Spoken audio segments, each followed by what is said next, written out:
think one thing that really strikes me particularly about the Islamic Counselling course is the standard of professionalism that's instilled in us. You know, the ethics, the way that we're taught it, the respect for the client is just phenomenal. Whenever people ask me what Islamic counselling is about, my simple answer is it teaches us to be human.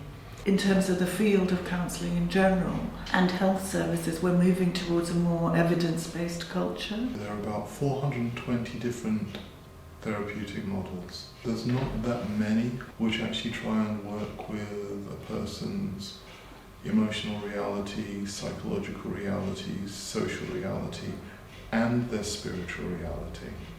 It's almost like you can't take your entire self to the therapeutic engagement because there's something that you know is real, you know is important, you know is cool to you, but isn't actually understood or held or accepted by the person you're working with. I've been interested in counselling and psychology, but nothing that really I felt worked at enough depth in terms of spirituality.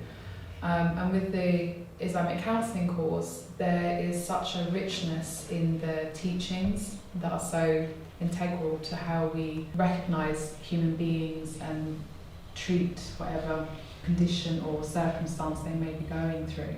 The anguish and the heartache that people experience can be helped by having someone to talk to. Whether the anguish is because it's something that specifically relates to cultural aspects of Islam, or whether it's because it's a human problem.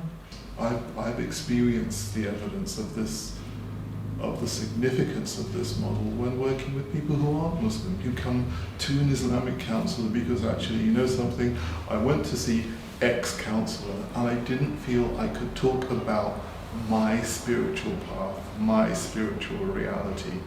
Yours may be different, but at least I think that there'll be some discussion here.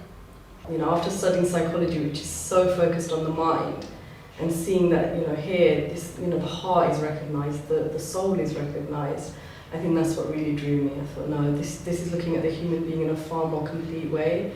It strips you bare of the baggages that you come with, the conditioning that you've had since childhood and even into adulthood. It strips you bare and it asks you to look at the person sitting opposite you completely bare in their raw, natural state, and to just look at their heart, because their heart, that human being, is what you are. You are a mirror to that human being.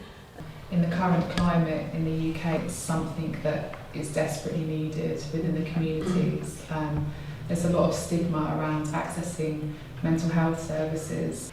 You know, whether it's because, you know, you're a drug user or your heart is breaking because the man that you love doesn't love you back, you know, or whatever it is. You know, that's not something that can get fixed by somebody saying to you, Have well, patience. yeah, or pray more. You know, you need to have an understanding of what that praying means and how you can be helped by your own heart.